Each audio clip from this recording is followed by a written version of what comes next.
Hola, hola, muy buenas tardes para todos. Vamos a dar inicio a nuestra siguiente panel, que está a cargo de Marcela Gómez, ya la tengo en vivo, Marta Franco, porfa Marta, enciende tu cámara, y Paula Andrea Rivadeneira. Bienvenidas, ¿cómo están? ¿Cómo estás, Grace? ¿Y cómo están todas? ¿Bien? ¿Qué más? ¿Cómo están? Bueno, para hacer como un preámbulo, quiero que cada una nos cuente qué hacen, qué son, cuál es su profesión, de manera corta. Empecemos entonces con Marcela, cuéntanos. Bueno, hola a todos. Mi nombre es Marcela Gómez. Yo soy ingeniera mecánica, magíster en Ciencias Naturales y Matemática. Actualmente soy la coordinadora STEM del Colegio Colombo Hebreo en la ciudad de Bogotá y soy la fundadora del colectivo Tejido STEM Colombia. Gracias, Marcela. Marta, cuéntanos un poco sobre ti. Listo, mi nombre es Marta Luz Franco, actualmente trabajo en el Colegio Montessori como directora de informática, soy ingeniera de sistemas e industrial y tengo la maestría en educación con énfasis en tecnología aplicada. Muchas gracias, Marta. Y también nos acompaña Paula Andrea Rivadeneira. Paula, ¿desde dónde nos saludas? Hola, ¿cómo están todos? Buenas tardes. Gracias a Great Latam por la invitación. Estoy desde Calgary, Alberta. Soy bióloga con énfasis en ecología. Tengo magíster en ingeniería. Dirijo Maple Ball Robotics Colombia. Hago parte de un proyecto, de un proceso muy bonito en la Universidad de Calgary, que es la Asociación de Robótica de la Universidad. Además soy la directora del proyecto colaborativo RoboRay Calgary, Canadá. Y STEAM Mentoring Engineering for Kids. Muchas gracias. Muchas gracias. Bueno, pues ya saben, este panel nos llama al tema que es la reinvención de la educación a través de la robótica y las comunidades. Entonces, para dar inicio a este panel, pues iniciemos con nuestras preguntas que queremos resolver en este panel. Entonces, nuestra primera pregunta es: estamos enfrentando una nueva realidad e igualmente lo haremos en pospandemia. Esta nueva realidad nos exige cambiar la forma de aprender, la forma de generar aprendizaje y de transmitir conocimiento.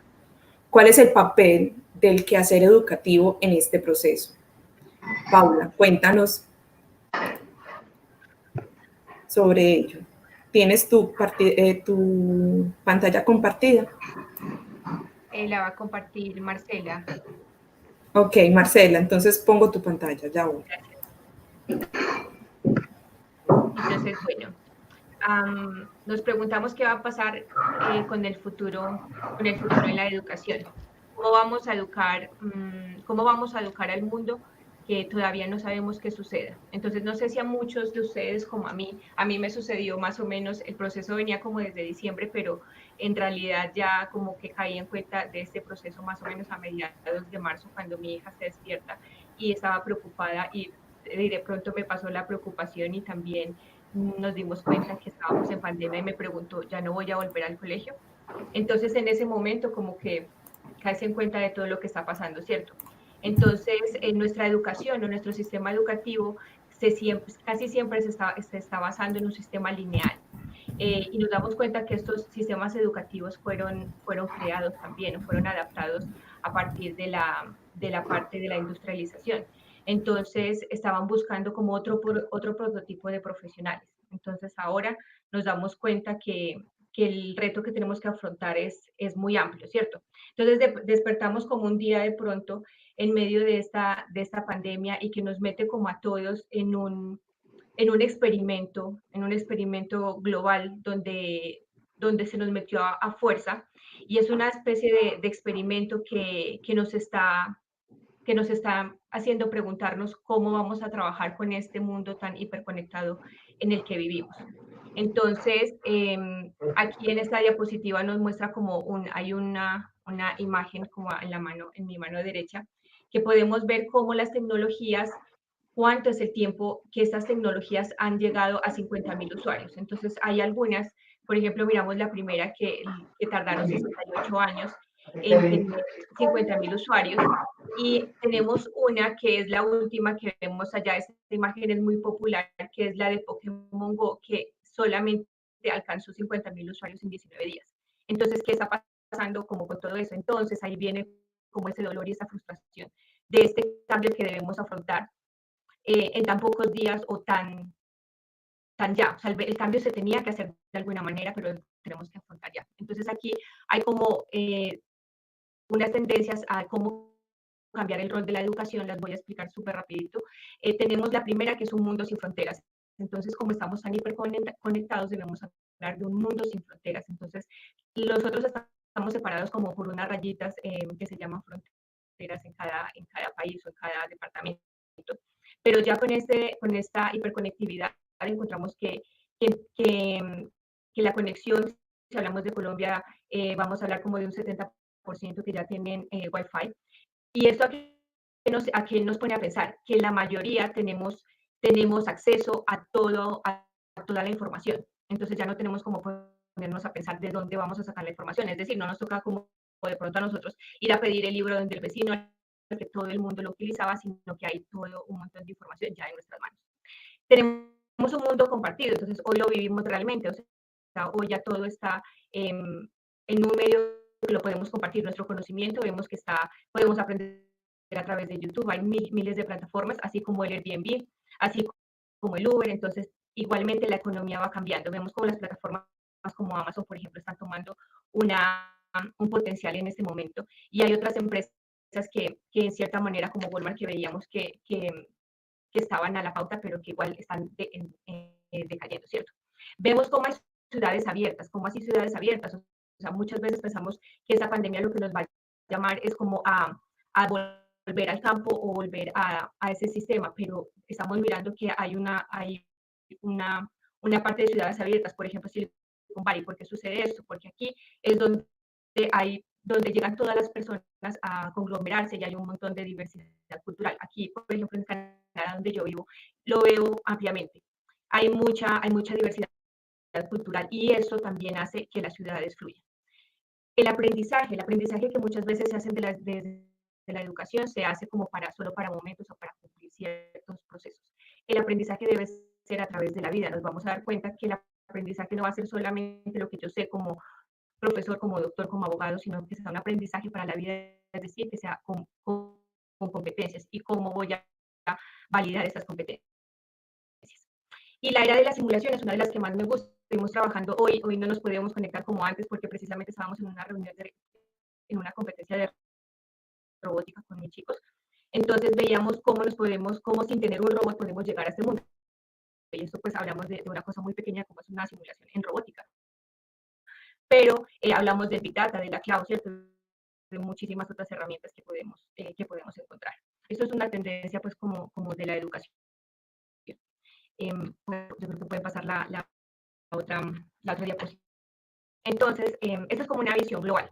En una visión como específica, podríamos hablar que la única esperanza para nuestro futuro es adoptar una nueva concepción de una ecología humana, en que reconstruyamos nuestra riqueza, la capacidad humana, que nos devolvamos a eso, que no pensemos que la educación o que los sistemas educativos son solamente unos procesos lineales, sino que se conviertan mucho más flexibles.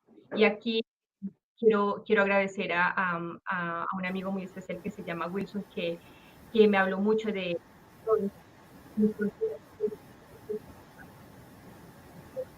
cuál es el rol de la educación, la creatividad, la comunicación y la cooperación. Entonces, la más importante en este momento, para mi punto de vista, es la creatividad.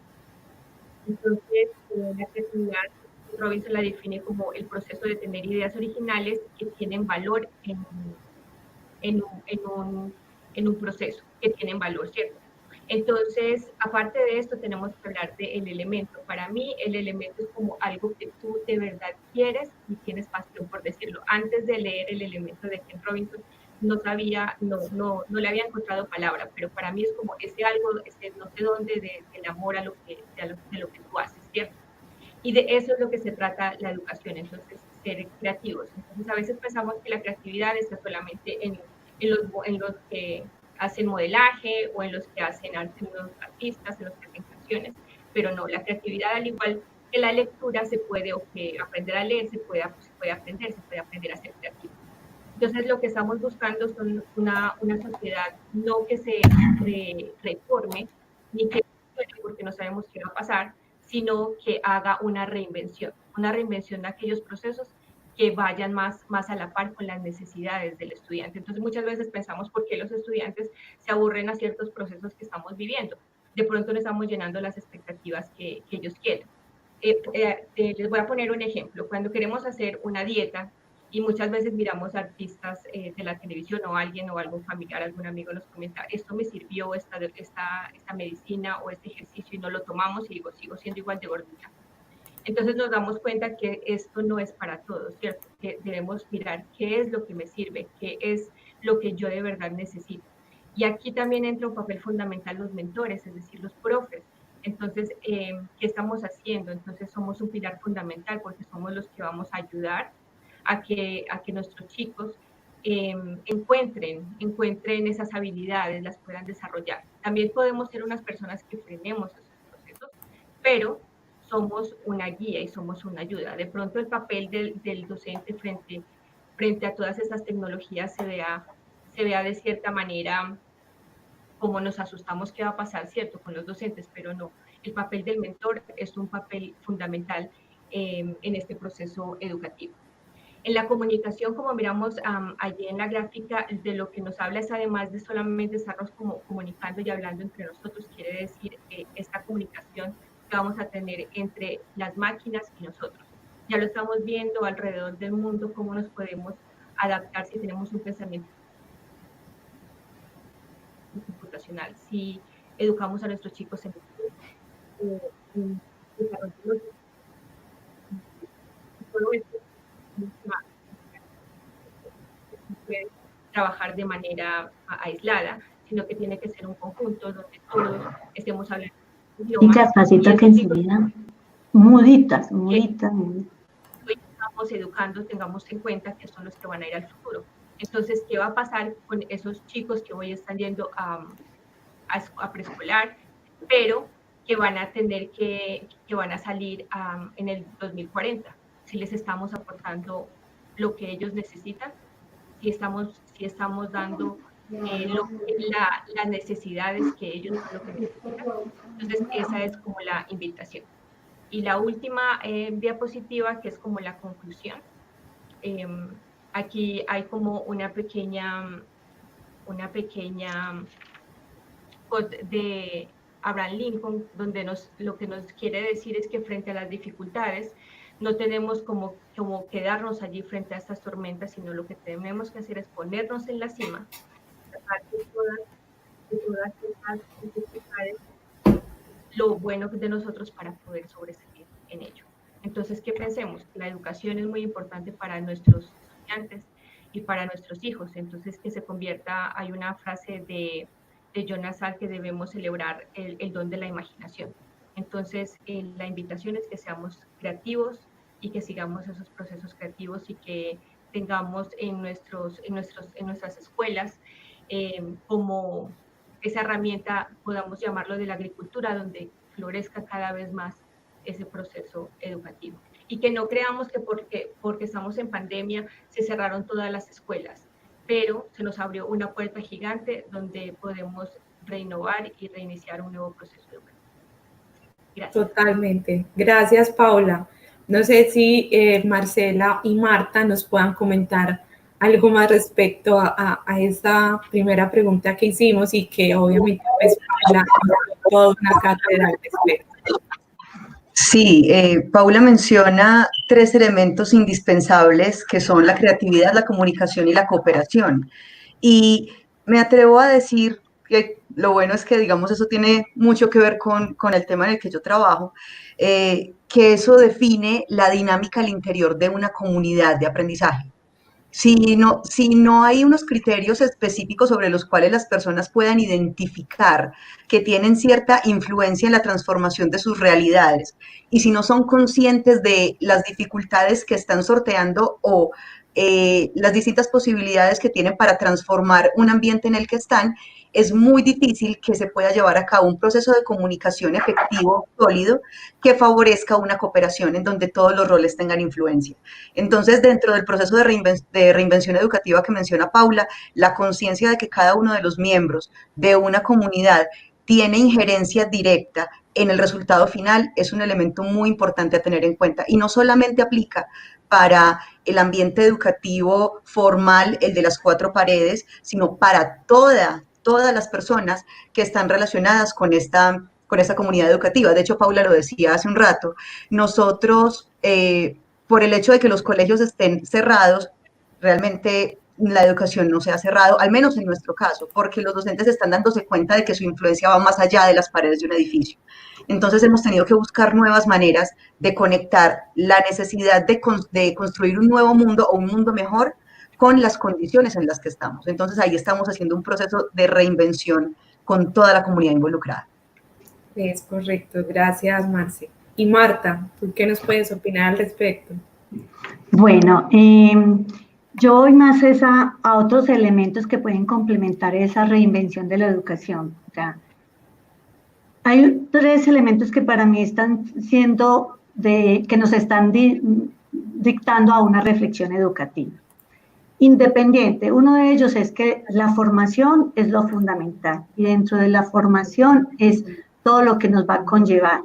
O sea, independiente de si la educación va a ser presencial o va a ser virtual, la clave del quehacer educativo es la formación integral de los estudiantes, que va más allá del campus, que va más allá de la tecnología, de todo lo que necesitamos. Lo que necesitamos es una formación integral donde se den unos valores y que permitamos aplicar acciones, estrategias que nos favorezcan lo más importante, que es la interacción de los estudiantes, donde ellos van a aplicar los verdaderos valores que deben de aprender, o sea, más allá de su contenido, más allá de todo lo que tiene que ver con el despliegue de los elementos de la educación, es la parte de la formación integral del estudiante, los valores como el respeto, el bien común, la solidaridad, la creatividad, eso.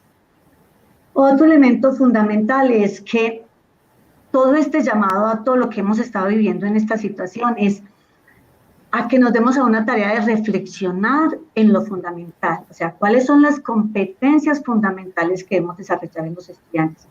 En la presencialidad estamos llenos de contenidos, más que de competencias, le apuntamos mucho a las partes de contenidos y al uso de una cantidad de herramientas, ¿no? Es mirar qué competencias para los estudiantes del siglo XXI vamos a desarrollar y sobre esas competencias fundamentales trabajar. Hay otro elemento muy importante y es la evaluación formativa. Este cuento de la pandemia nos mostró que los procesos evaluativos con que estamos valorando los avances de esas competencias de nuestros estudiantes están mandados a recoger. O sea, somos totalmente numéricos y pensamos que es a través del número en que vamos a saber que el estudiante está aprendiendo. No. Esto nos está llamando a que es una evaluación donde el estudiante tiene que ser muy imaginativo, muy claro en su proceso, muy honesto en su proceso, pero que el docente todo el tiempo tiene que ir midiendo el verdadero conocimiento a través de un seguimiento. Entonces, para mí, el complemento que yo le puedo dar a Paula dentro de esa respuesta es que el quehacer educativo supera la tecnología, supera el entorno y tiene que ir hacia una formación bien integral de los estudiantes. Eso es lo que está demandando el mundo, seres completos, integrales. Es eso. Gracias. Muchas gracias, Marta. Bueno, siguiendo con nuestro tema, pues tenemos una segunda pregunta y está relacionado mucho con el tema de comunidades. Entonces, la pregunta es, ¿qué características tendrían que fortalecer las comunidades de aprendizaje con el fin de lograr verdaderas transformaciones sociales? Entonces, para esta pregunta, Marcela nos va a dar el inicio a toda una cátedra al respecto. Ya tú tienes compartida la pantalla, ¿cierto? Ya está compartido. Pues no sé si cátedra, pero trataré de comentarles lo que se ha construido en comunidad. Antes de comenzar con la respuesta a la pregunta, es importante hablar de qué significa comunidad, porque en muchas ocasiones se confunden los términos de comunidad con grupos o aglomeraciones y realmente no son lo mismo. De un grupo puede surgir una comunidad, pero tiene unos requisitos específicos para eso. Cuando estamos hablando de una comunidad, lo mínimo es que haya más de una persona. Se puede armar una comunidad con 2 personas, pero lo que hace que sea una comunidad es que se reconozcan como no quiero que suene como egocentrismo, pero realmente deben reconocer lo que tienen como factor diferenciador, lo que las hace únicas entre comunidades únicas. ¿Por qué quiero enfatizar en eso? Porque las comunidades tienen, entre comunidades hay relaciones de paridad. Cuando hablo de paridad me refiero a que cada una de ellas tiene unos elementos que la hacen diferente de las otras y la hacen a su vez socia de las demás. Se puede contribuir al crecimiento de otras comunidades y puede ser también alimentada por otras comunidades. Entonces, eso hace que se noten elementos de diferencia, pero con posibilidad de interacción. Además de estos factores diferenciadores, hay unos principios claros y sólidos para todos sus miembros. ¿A qué me refiero? Las comunidades se reconocen porque hay elementos dentro de sí que las hacen fácilmente reconocibles. Por ejemplo, a nosotros, lo voy a decir, al menos cuando yo he viajado, la gente reconoce a las personas de Colombia por nuestro gusto, pues, o a los de Medellín, porque nos hace falta la arepa en el desayuno. A mí me hace falta. Entonces la gente sabe que, es paisa. Por ejemplo, en Bogotá se acostumbra a desayunar con caldo. Son hábitos que son inherentes a los comportamientos y a los principios y a las características de una comunidad. Y a partir de esos principios que son innegociables, hay una visión de vida que es compartida. Entonces, si todos estos elementos están conectados, son claros y sólidos para todos, estamos hablando de una comunidad. Entonces, con todo esto en mente, no simplemente la caracterización, pasamos a ver la mentalidad de la comunidad. La mentalidad de la comunidad tiene que ver con la manera en que se actúa y se decide partiendo de la innegociabilidad de los principios. Ejemplo, si en mi comunidad si en mi comunidad el respeto a los mayores es lo primero, porque vemos a las personas mayores como figuras de referencia que tienen un montón de saberes que compartir, entonces por defecto una persona mayor necesita caminar, yo voy a apoyarla, es que es una figura, un referente, o sea, es una conducta que yo ni pienso, porque es que hace parte de los principios de mi comunidad, el mayor se respeta. Y aparte de eso, en esas comunidades no hay cargos. No hay cargos porque no hay jerarquías. Lo que hay son roles. La diferencia entre el cargo y el rol es que el cargo establece relaciones de poder, mientras que el rol establece relaciones de influencia. Y en las relaciones de influencia todos podemos podemos ser clientes y podemos ser proveedores, podemos ser mentores y podemos ser estudiantes, podemos aprender y podemos enseñar. Esos roles se mueven en función de lo que nosotros necesitamos. Si todo esto es claro, empezamos a conformar los hábitos de trabajo. Los hábitos de trabajo tienen que ver con las rutinas y prácticas que dentro de la comunidad permiten la vivencia de cada uno de esos principios. Y conforme esto se posiciona en el tiempo y trasciende las barreras del edificio, permea a todos los miembros de la comunidad, activos y no tan activos. Por ejemplo, en una comunidad educativa, los más activos son estudiantes, docentes, personal administrativo, padres de familia, y no tan activos son abuelos, tíos, proveedores. Si todos ellos se ven permeados por esta cultura y esta se sostiene en el tiempo, la toma de decisiones es coherente y es organizada. Entonces, no solamente estamos hablando de tradiciones comunitarias, sino también de unas tradiciones que se dirigen hacia la innovación, porque en los principios de cada una de estas comunidades está concebido el cambio como algo natural, porque se reconocen como un proceso de construcción. Ahí, cuando tenemos en cuenta el tiempo y la diversidad, estamos hablando de innovación y de respeto de la cultura.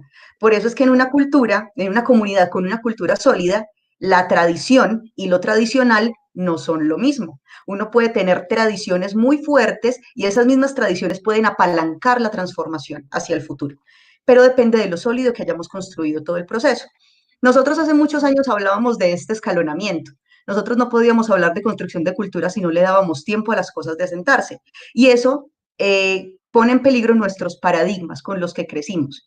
Entonces, cuando nosotros tenemos un norte de vida y unos principios, estamos dispuestos a cambiar cualquier paradigma. Si no estamos dispuestos a cambiar el paradigma es porque nuestros principios no son claros. Los paradigmas vienen de acciones repetidas que no tienen sentido. Cuando tienen sentido, se transforman en principios. Y ahí uno está dispuesto a abrir el panorama, a abrir las posibilidades para poder enriquecerse de las prácticas de otras comunidades. Entonces, antes de hablar de cultura, hablemos de principios claros. Y en una comunidad de aprendizaje, si queremos hacer un proceso de reinvención, digamos que hay unos principios que son globales, que son los siguientes. Yo los llamo, o los llamamos los que los han trabajado conmigo, los principios para una mentalidad enfocada en el aprendizaje. Una mentalidad enfocada en el aprendizaje tiene varios elementos claros. Disfruta del aprendizaje y lo disfruta porque es algo que lo desafía, o sea, desafía a la persona que está aprendiendo, cambia la realidad y permite la iteración. Cuando uno se emociona es porque realmente sabe que lo puede volver a intentar. Y del intento en el que no le fue tan bien, va a aprender algo que le va a permitir volverlo a hacer, va a permitir un cambio en la estrategia, un cambio en el material, la llamada de aliados, de pronto el cambio de roles, pero porque hay una sensación de influencia de la persona que está involucrada. Entonces, ese tipo de principios se puede hacer visible en ambientes de aprendizaje desafiantes y retadores. Miren que no estoy diciendo entretenidos. ¿Por qué? Porque es que estar entretenido y sentirse desafiado no necesariamente son sinónimos. Y nosotros a veces pensamos que lo único que necesitamos es que el estudiante la pase bueno en clase. Les puedo garantizar que en cualquier ambiente de aprendizaje, en un aula de clase, en la cocina de la casa, en un parque cuando podamos volver a salir a la calle, si hay algo que desafía, algo que produce curiosidad, algo que uno quiere experimentar y tiene las posibilidades de hacerlo, va a ser un ambiente de aprendizaje que promueva emoción para la imaginación. Y en esa imaginación es que empezamos a darnos cuenta de que hay una construcción de conocimiento, en donde el estudiante no solamente busca, pregunta, sino que crea sus propias hipótesis y busca además comunicarse con pares para poder recibir retroalimentación. Entonces, de manera casi que orgánica, empiezan los procesos de conformación de nodos en los que las personas empiezan a compartir experiencias y sobre las cuales empiezan a documentar un proceso. En la documentación del proceso aparece la tradición escrita de la comunidad, los elementos culturales que se hacen inmortales para compartir con las personas que vienen detrás. Entonces, si hay algo que hay que fortalecer es primero recordar que toda experiencia de aprendizaje debe ser desafiante para promover la emoción. Debe permitir que las personas se comuniquen y en esa comunicación debe haber posibilidad para las iteraciones, porque el error no es un problema, el error es un aliado grandioso en el aprendizaje, si uno lo acepta, eso sí. Debe permitir la colaboración en donde cada uno tiene un rol, sabe que influye en el otro y va directo a una meta. Cuarto, ayuda a generar procesos de documentación, de reflexión, en donde la pregunta no es un problema, donde uno no espera respuestas concretas, uno espera respuestas que traigan otras preguntas, porque las respuestas concretas las responde Google, la verdad la responde Google, entonces, ¿qué sentido tienen ese tipo de preguntas? Y quinto, da la posibilidad de que una misma pregunta tenga múltiples respuestas. En esas múltiples respuestas es que se encierra de pronto perspectivas de innovación que nosotros mismos hemos estado menospreciando por mucho tiempo. Yo creo que voy a parar aquí porque si no me emociono y hablo otra hora, entonces paro acá, pero espero haber respondido la pregunta. Totalmente. Muchas gracias, Marcela. Bueno, pues entonces démosle paso a Marta, que nos comente algo para complementar este tema de comunidades. Marta. Bueno, gracias. Bueno, yo le complementaría unas cosas que considero, siempre pensando es en la parte humanista de los diferentes contextos. Entonces, pienso que unos factores importantes de éxito en estas comunidades de aprendizaje son, por ejemplo, la apertura para la inclusión, o sea, respetar al otro, valorar el otro dentro de su diferencia, dentro de su saber, entender que el otro puede enseñarme, como decía Marcela, yo me puedo convertir en un maestro o el otro se puede convertir en un maestro y me aporta desde su conocimiento, me aporta desde sus habilidades.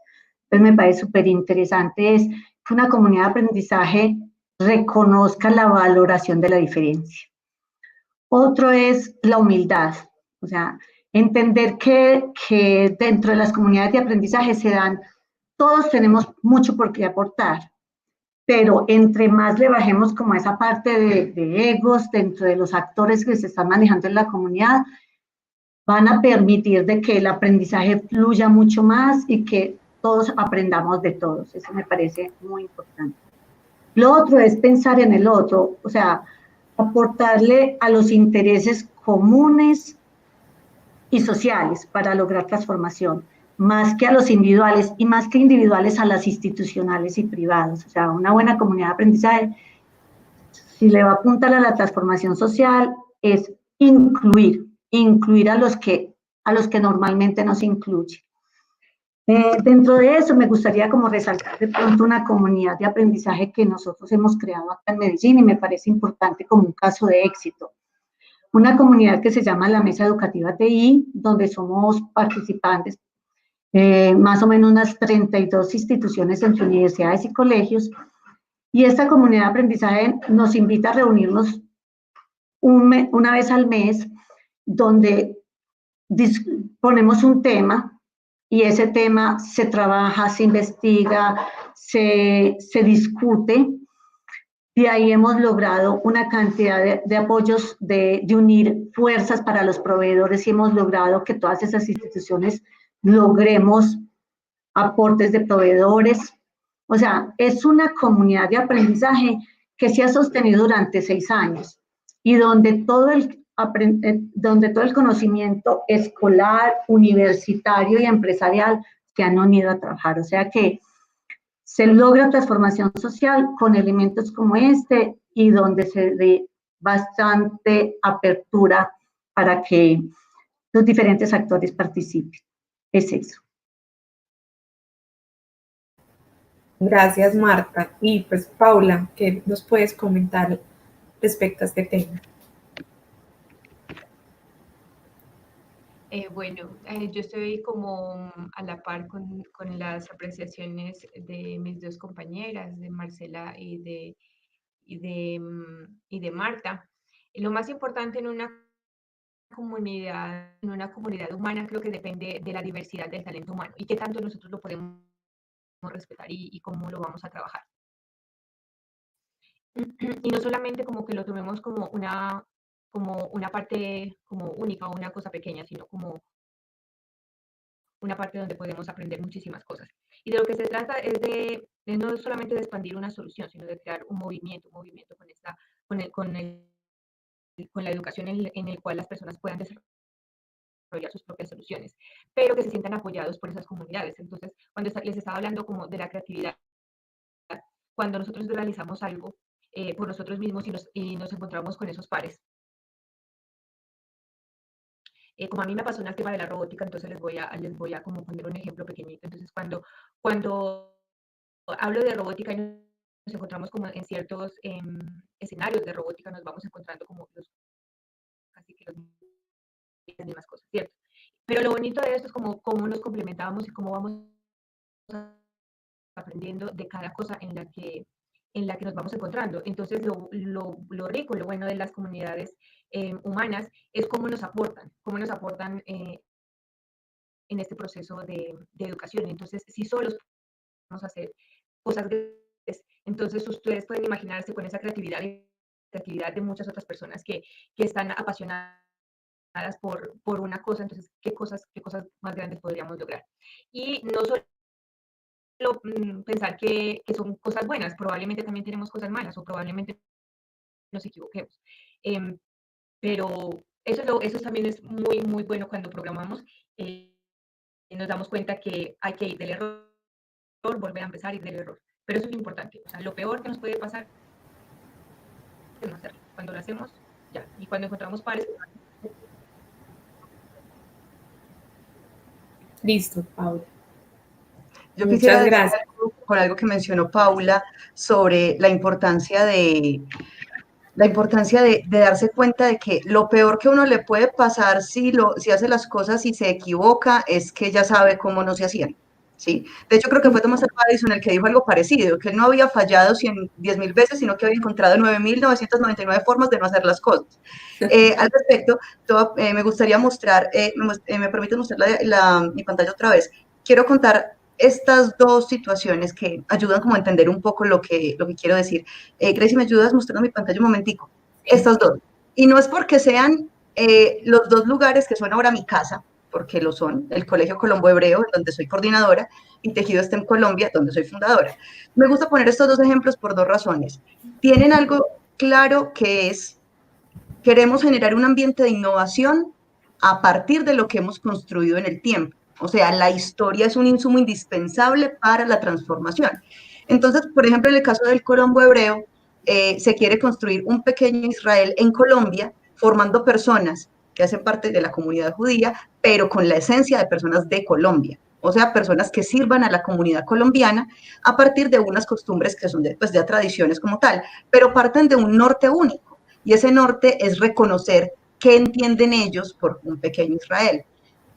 Dado que Israel es conocida como la Startup Nation, ellos conciben, y eso es lo bonito de que STEM se esté generando allá, es un ambiente de innovación, y la innovación parte de encontrarse con un problema, asustarse con él y buscar cómo solucionarlo y solucionarlo, pero con el conocimiento construido a partir de la historia.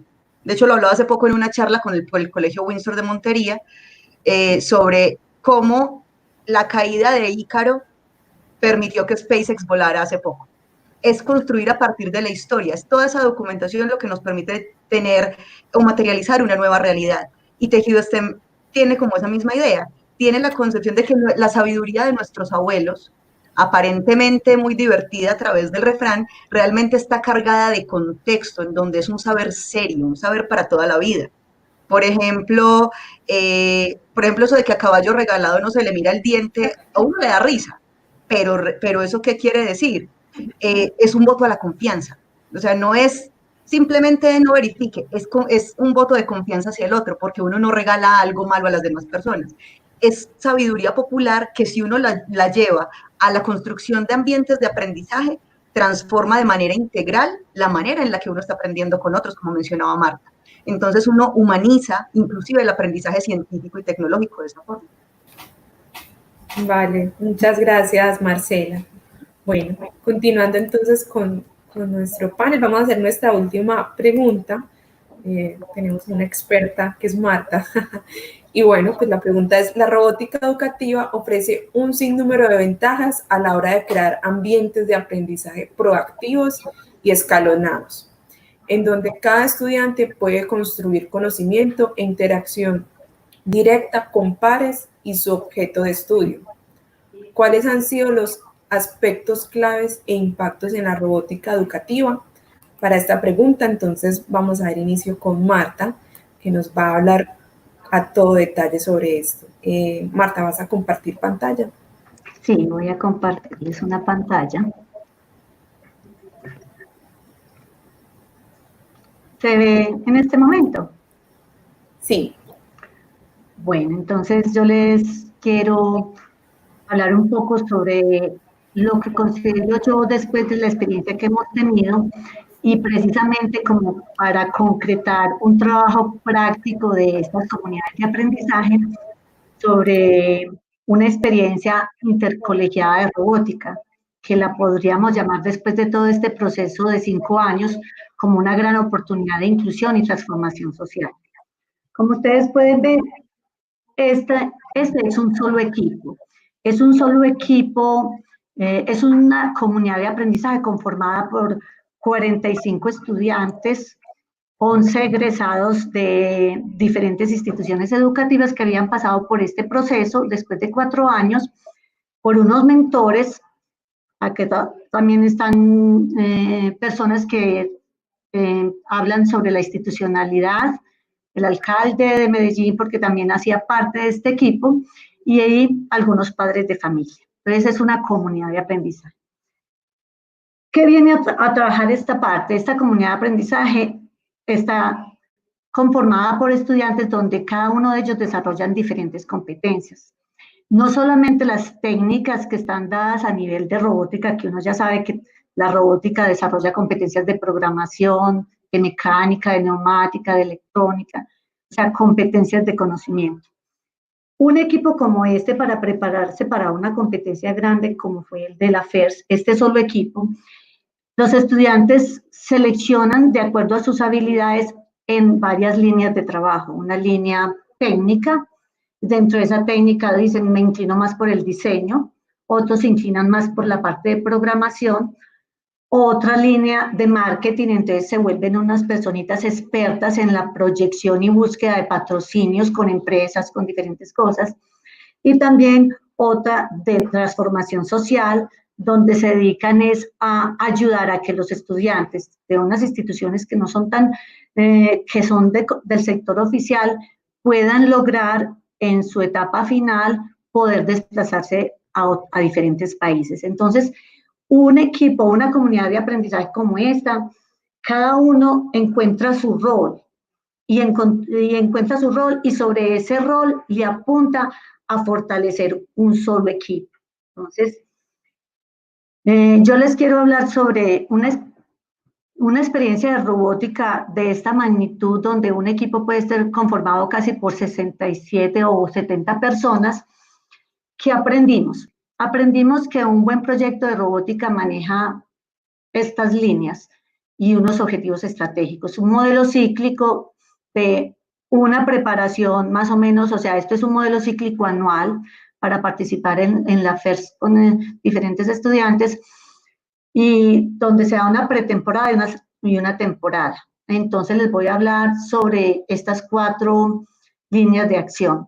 La una es la académica, la que nosotros le hablábamos, un desarrollo de competencias técnicas avanzadas porque se requiere bastante, una programación muy avanzada tipo ingeniería, de electrónica y de mecánica, donde los estudiantes aprendan a trabajar diseño en un altísimo nivel, a nivel de software de diseño CAD, pero fuera de eso se basan en un modelo pedagógico, no solamente las competencias. La línea académica nuestra está basada en un modelo pedagógico basado en la parte constructivista, donde el estudiante aprende haciendo, la parte de un aprendizaje colaborativo, aprende trabajando con otros, un aprendizaje flexible y significativo, donde lo que aprende tiene aplicabilidad para la vida más que para el papel o para la academia. Entonces, nuestra línea académica se basa en un modelo pedagógico muy desde la práctica, desde lo pragmático, y las competencias avanzadas de robótica que se puedan desarrollar. La línea formativa. Un proyecto de esta magnitud va más allá que lo académico. Es un proyecto donde se conocen estudiantes pertenecientes hemos trabajado hasta con 11 instituciones, estudiantes de 11 instituciones públicas y privadas que nunca se habían visto y que se deben de hacer unos procesos de sensibilización para trabajar en equipo y que aprenden a respetarse y a valorarse más o menos unas 70 personas, donde son estudiantes de diferentes niveles sociales que le apuntan a un mismo objetivo y aprenden a trabajar por metas y metas que consideran metas del colectivo más que de la individualidad. Entonces el trabajo en equipo, el trabajo del respeto por el otro, del colaborar hacia una meta común, se vuelve un punto crítico y donde finalmente se terminan convirtiendo amigos y amigos que se ayudan incluso luego para la parte académica de su vida curricular. Es muy interesante porque se vuelven tan amigos que empiezan a decir quiénes son los que manejan unos temas en la parte curricular y le enseñan a los otros, y en momentos y en espacios diferentes se dan clases de matemáticas, se dan clases de física, se dan clases de química. O sea, que se logra que durante esos 8 meses donde ellos comparten, pasan a un encuentro más de estudiantes, sino que se vuelven amigos.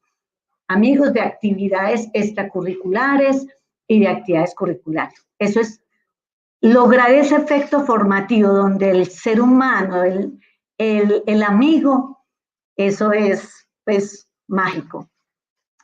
Otra línea fundamental, la parte proyectiva, donde se tengan que aplicar, dinamizar estrategias de divulgación para visibilizar el equipo. O sea, un equipo de robótica debe de buscar, o sea, se debe conformar por un grupo de estudiantes, parte de ese equipo, donde sean habilidosos para lograr recaudar fondos económicos. Entonces, los estudiantes aprenden a vender el proyecto a empresas, a universidades, a fundaciones. Los mismos padres de familia empiezan a formar parte de la comunidad. Un proyecto de robótica que puede recaudar hasta 100 millones de pesos solamente por los mismos estudiantes. O sea, ya se podrán ustedes imaginar la movilización en el desarrollo de competencias de marketing, donde el estudiante está tan convencido del proyecto que está realizando, que convence a un empresario, porque son estudiantes que van y convencen a empresarios que la empresa se lucraría con solo tener un sticker de su empresa en el campeonato donde ellos van a participar. Entonces, ya se podrán imaginar el trabajo, el despliegue de mercadeo que hacen esos estudiantes que logran hasta recaudar más de 100 millones de pesos solamente los estudiantes. Entonces, es importante, o sea, una línea de marketing en los proyectos de robótica donde los estudiantes se apersonen de su divulgación, de su socialización, de su posicionamiento y reconocimiento en la comunidad educativa es fundamental. Entonces, los padres de familia entran a ser parte hacen parte de hacer actividades, comedores para los estudiantes que no, porque los estudiantes de los colegios oficiales muchas veces no tienen ni para comer, entonces hay que buscar apoyo de los padres de familia, hay que buscar apoyos, por ejemplo, de las alcaldías, de las partes gubernamentales, y que, por ejemplo, las alcaldías coloquen el transporte para que ellos vayan al taller de trabajo, y entonces uno logra de que se les da el transporte, porque son 70 estudiantes que vienen de diferentes partes de la ciudad. Entonces, lograr todo ese apoyo económico de esas entidades lo logran los mismos estudiantes. Y ni hablar de la línea social, o sea, fortalecer una comunidad abierta, incluyente, en la que los diferentes actores sociales estén, es un logro enorme. Pues lograr, por ejemplo, que estos estudiantes que participan en un proyecto como este sean visibilizados por los rectores de las universidades y que les den becas para ellos estudiar, por simplemente pertenecer a este equipo. O sea, un proyecto como esto ha logrado de que, por ejemplo, la Universidad de AFID le dé becas como ingenieros de sistemas a 2 estudiantes. El ITM le haya dado becas a más o menos unos 4 o 5 estudiantes de este proyecto. Entonces, lograr esa parte de transformación social donde estos estudiantes que vienen del sector oficial, se vuelvan también modelos inspiradores para los estudiantes que vienen en sus propios colegios en otros niveles, y que ya se vuelva este proyecto como en el que yo quiero participar para los que vienen. Es muy interesante, o sea, ha transformado tanto este proyecto la vida de los estudiantes a los que pertenecen, que la familia cambia, o sea, la familia se ve apoyada por un estudiante que ya tiene una visión del mundo de una manera como ciudadano global, que solamente era vista en estos estudiantes de clase de instituciones privadas. Entonces, es muy interesante. Como yo les hablaba de esa parte formativa, en la parte social se ve muy interesante también que los padres de familia, inclusive no solamente de padres de familia del sector privado, apoyen a los del sector oficial, sino que los padres de familia del sector privado apoyen a estudiantes que no tienen tantos recursos del mismo sector privado, para que finalmente luego logren hacer un viaje y representen a Colombia en este proyecto internacional, y que los padres recojan, hagan ventas, hagan los estudiantes también, o sea, donde haya una movilización social, donde estos estudiantes se vuelven ya hasta empleados por empresas medianas porque pertenecieron a este proyecto. Es un logro bastante significativo. Entonces, yo pienso que un proyecto de la envergadura que uno puede manejar de robótica con estas 4 líneas favorecería de que todos estos programas de robótica que tenemos en nuestras instituciones educativas en las cuales trabajamos o nuestras empresas en las cuales queremos apuntarle a la robótica o, o en las mismas universidades, estas 4 líneas son fundamentales como de aplicar. Impactos que se han tenido, lo que les he conversado, desarrollo de competencias técnicas, blandas, apertura de inclusión. Las brechas sociales se pierden completamente. En un taller de un equipo más o menos de unos 45 o 70 estudiantes de 10 o 12 instituciones educativas que lleguen a un taller y no se vea en ningún momento una diferenciación porque lo que pesa es el que tiene el conocimiento, el que ya sabe porque ya desarrolló unas competencias, unas habilidades, y ese es el que se escucha y ese es el que lidera y empieza ese rol de líder también, es muy interesante. La construcción de ciudadanía, pues la influencia que hemos tenido más o menos, son 260 estudiantes que han pasado solamente por este proyecto durante estos 4 años y a 43 estudiantes del sector oficial se le ha favorecido como agente de transformación. Y se han obtenido varios reconocimientos, o sea, hemos logrado premios desde lo técnico, desde el liderazgo. Entonces, sobre eso quería comentarles una experiencia que va más allá de los clubes de robótica que podemos implementar en las instituciones. Cuando uno ya pasa a una propuesta intercolegiada donde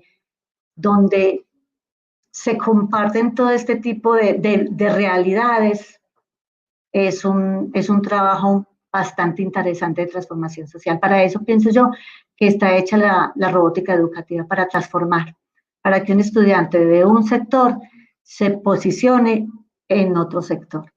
Eso lo veo yo así. Muchas gracias. Gracias a ti, Marta. Excelente explicación y obviamente hay muchos detalles que hay que tener en cuenta en todo este tema. No sé si Paula nos quiera complementar respecto a esta pregunta con el tema de la robótica educativa. Estaba que me hablaba. Eso. Sí, entonces en este tema hay muchas cosas que me gustaría comentar. Yo sé que tenemos muy poquito tiempo, pero en conclusión podemos decir que la robótica educativa desarrolla como la mayor parte de creatividad y de innovación. Pero cuando estaba en Itagüí, cuando empecé a trabajar con lo de robótica en una idea loca, mi equipo de robótica tenía un solo robot. Y entonces estábamos como siempre pensando en que teníamos que ganar porque ese robot además era prestado, entonces no lo tenían. Si perdíamos, nos quedábamos sin material, ¿cierto? Luego vine acá y me encontré con un escenario totalmente diferente. O sea, teníamos, creo que un salón lleno de 1000 cosas de robótica y teníamos al alcance muchas cosas. Entonces, hay muchos escenarios y no se trata como de lo que haya ni de cómo podamos hacer, sino de todas esas personas que estamos involucrados en el proceso. Si hablamos de robótica, me gustaría otra charla para hablar solamente de lo que es robótica, ¿cierto? Porque para mí es como todo, es como soñar, es tener todo allí. Entonces, como conclusión, lo que yo podría decir es que a través de la robótica lo que estamos buscando es formar líderes con la capacidad de cambio, pero que en sí, que es lo que quisiera hacer yo, es construir o buscar personas que sean soñadoras y que además de ser soñadoras, persigan sus sueños. O sea, eso sería para mí la robótica educativa. Vale, Paula, muchas gracias. Marcela.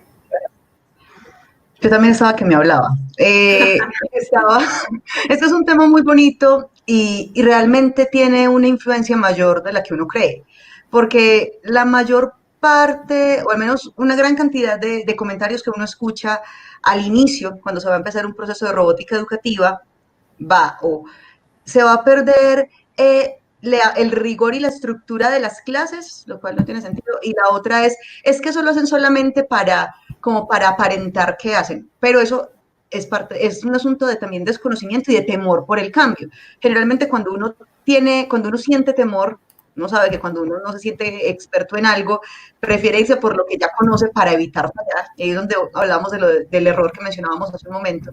Pero me atrevo a decir desde la perspectiva comunitaria y de creación de culturas de aprendizaje que la robótica educativa sí ayuda a formar líderes.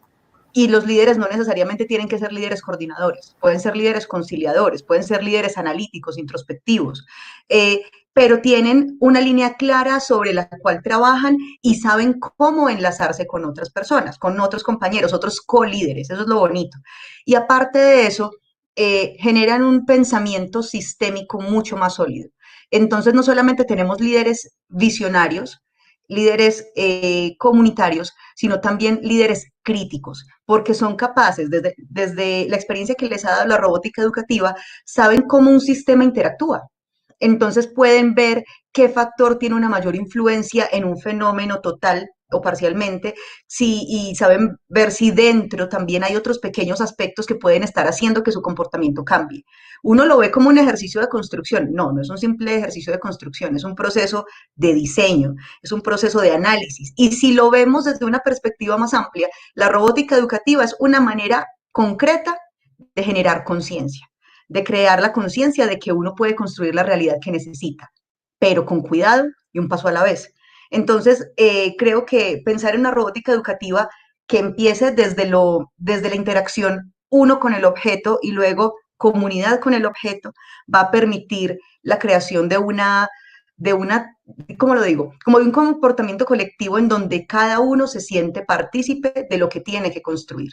Es un ejercicio muy interesante, muy bonito, pero que requiere disciplina y paciencia para poder tener un resultado comunitario como el que nos estaba mostrando Marta ahorita. Gracias, Marcela. Bueno, pues vamos a ver si en el público hay preguntas para quienes estén en este momento conectados en campus por YouTube o por el sitio web. Puedes hacer sus preguntas en este momento, en estos 2 minutos que tenemos aún de espacio.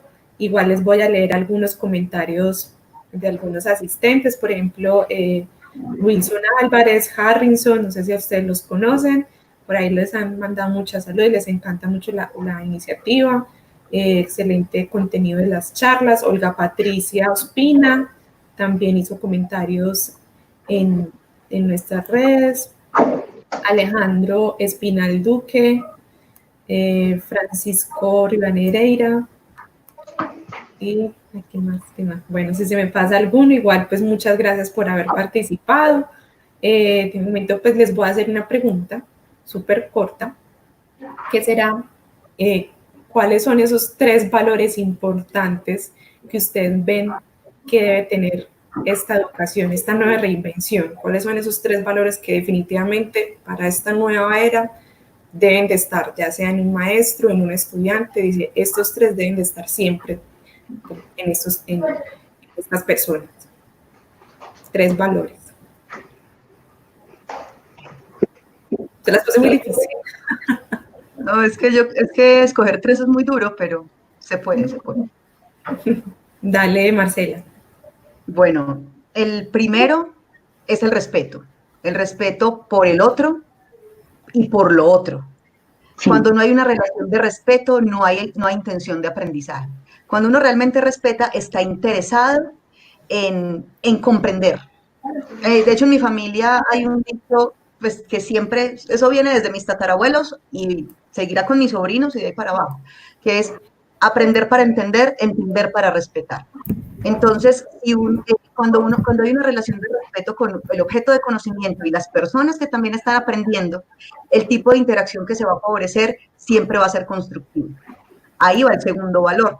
El segundo valor es la búsqueda de la excelencia, entendiéndose excelencia por la mejora, por buscar cada día ser lo mejor para mí y para los demás. No simplemente como, me fue bien a mí y los demás me importan 5, no, es una construcción de todos. Entonces cuando yo busco lo mejor para mí, también pienso en el otro, porque el otro también está pensando en mí, entonces nos cuidamos como comunidad. Y la tercera es la sostenibilidad. Tenemos que recordar que cada una de nuestras acciones y decisiones influye en las personas que nos observan, y esas personas a su vez van a ser observadas por alguien que todavía no conocemos. Entonces, la educación que nosotros estamos formando ahora no es la educación para el siglo XXI, es la educación para el siglo XXI y siguientes, porque las personas que se están formando ahora van a ser los maestros de los que no conocemos. Vale, gracias, Marcela. Marta, por acá tenemos una pregunta, creo que es especial para ti hacerla. Dice, ¿qué tan importante es la robótica en la enseñanza STEM para la educación? Nos pregunta Brian Torres. Bueno, incluso para Paulita también puede ser esta pregunta porque es experta en STEM y toda en la parte de robótica. Pero, o sea, la robótica realmente se basa en puras competencias STEM, o sea, resolver un reto de robótica involucra ingeniería, involucra matemáticas, involucra todo lo que tiene que ver con tecnología. Entonces, no habría robótica sin STEM, porque es que la robótica para resolver un reto se basa precisamente en esas competencias, ¿no es cierto? Entonces, ¿qué tan importante es? Yo pensaría que es la aplicación, o sea, la robótica es donde se concreta y se aplica todas esas competencias que puede tener una persona y las habilidades que está desarrollando. Es donde se consolida el aprendizaje que se tiene en la aplicación en un reto de robótica. Entonces, están estrechamente ligados esos dos términos, esos dos conceptos. Gracias. Gracias a ti, Marta. Y Paula, ¿tú qué piensas al respecto en esta pregunta de la robótica y la enseñanza STEM? Paula. Yo pienso que es Hola, ¿me escuchan? Sí. Hola. Perfecto. La parte de STEM en el sistema educativo creo que es totalmente pertinente a cómo está avanzando hoy o a lo que estábamos hablando de cómo hacer una reinnovación a la educación. Aquí, como lo decía Marta y Marcela, o sea, en robótica está todo, no solamente es tener un robot, ponerle unas baterías y simplemente moverlo y ya. Es a veces como lo que tratamos de ver cuando no nos acercamos como un poquito más a lo que en realidad es la robótica, ¿cierto? Es como una serie de propuestas que se van a conjugar en una sola actividad. Entonces, es un proceso lleno de riquezas donde hay un montón de talentos compartidos y además de gestiones de muchas entidades y que cómo podemos validar todo aquello que aprendemos. Entonces aprendemos en las ciencias, aprendemos matemáticas, vemos ese concepto de ingeniería por allá súper lejano, pero a través de un robot nos vamos dando cuenta que sí, o sea, todo eso que yo aprendí, como que todo lo que aprendí en física, todo lo que aprendí de tecnología está allí y lo puedo ver y lo puedo coger y lo puedo cambiar. Y también eso es muy importante, cómo yo lo puedo transformar. Y todo esto, en competencia, todo esto es maravilloso. Entonces, ¿cómo veo yo que está cambiando a mi alrededor? ¿Cómo lo puedo transformar? Todos los estudiantes que asisten a una competencia de robótica salen de allá no siendo los mismos, o sea, totalmente van a ser diferentes. O sea, ese es como si tú lograste que tus estudiantes piensen diferente después de esto, ya, o sea, eso es como el punto de la robótica. Entonces, pensar en un robotcito es no solamente en un aparato tecnológico o en un aparato electrónico, es ir más allá, donde podamos tener un montón de posibilidades y de mentes abiertas y dejar volar nuestra creatividad. Entonces es totalmente fundamental para cómo estamos pensando la educación en el día de hoy. Bueno, mientras que ingresa nuestro siguiente speaker, esta una pregunta muy directa para Marcela y nos dice, Jonathan Yesid es un estudiante de ingeniería mecánica y pregunta qué tan cierto es que para estas carreras en unos años ya no tendrán tanto valor a nivel profesional, teniendo cavidad a otras carreras como programación. Eso es como decir que la bicicleta va a dejar de funcionar porque ya tenemos simuladores. O sea, no tiene sentido. De hecho, no es que la ingeniería mecánica vaya a perder su validez. Y lo digo como ingeniera mecánica de profesión. E incluso esta ingeniería me ha permitido encontrarme con diferentes perspectivas educativas que favorecen la transformación de un contexto en el que ahora estoy. Si una persona estudia ingeniería mecánica, va a estar formándose para solucionar problemas, para construir sistemas desde una perspectiva mecánica, pero por supuesto en colaboración con otras áreas. Va a tener unas habilidades que le van a permitir desempeñarse en un medio cambiante todo el tiempo. No es si la carrera tiene o no cabida, es como nosotros desde nuestro ejercicio profesional nos permitimos enriquecer lo que estamos aprendiendo en esa carrera. Entonces, ella va a tener tanta cabida como nosotros estemos dispuestos a encontrar su influencia en el mundo que estamos construyendo. Me atrevo a decir que los ingenieros mecánicos, bueno, de hecho todas las ingenierías actualmente están, digamos, mostrándose más que antes porque ya no están simplemente supervisando el correcto funcionamiento de un proceso productivo. Ahora están encargándose de mostrar maneras de razonar y de modelar problemas y de modelar nuevas realidades. El ingeniero mecánico ahí con seguridad va a estar más que ocupado.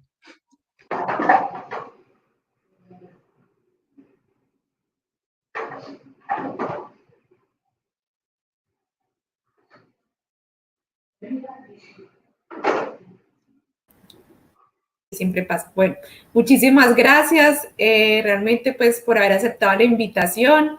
Ya sigue la siguiente charla, así que no siendo más, le damos nuevamente pues gracias a ustedes y a los asistentes que estuvieron muy atentos al panel y pues que puedan seguir como ustedes fortaleciendo todos sus proyectos en cada una de las líneas y temas que nos comentaron.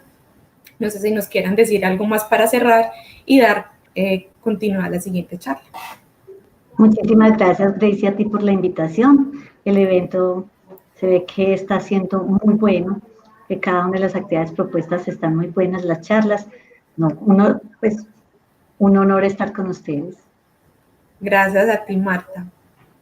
Muchas gracias. Espero poderlas encontrar y que nos tomemos el café pronto. Uy, sí. Y muchísimas gracias. Y que lo importante es que a través de la robótica educativa sigamos generando espacios como este y como muchos más que le permitan a nuestros chicos desarrollarse en el mundo de hoy. Muchas gracias, Gracie. Gracias a todas. Muchas gracias, ojalá nos volvamos a encontrar, ojalá las personas que nos vieron también sigan preguntando y sigamos enriqueciendo la discusión, empecemos a hablar acerca de cómo la robótica es una de las iniciativas que permite establecer procesos STEM en las aulas y cómo este enfoque nos va a ayudar a todos a construir una realidad diferente, pero todos somos todos, ojalá no se nos olvide. Gracias, hasta luego. Gracias, hasta luego. Chao.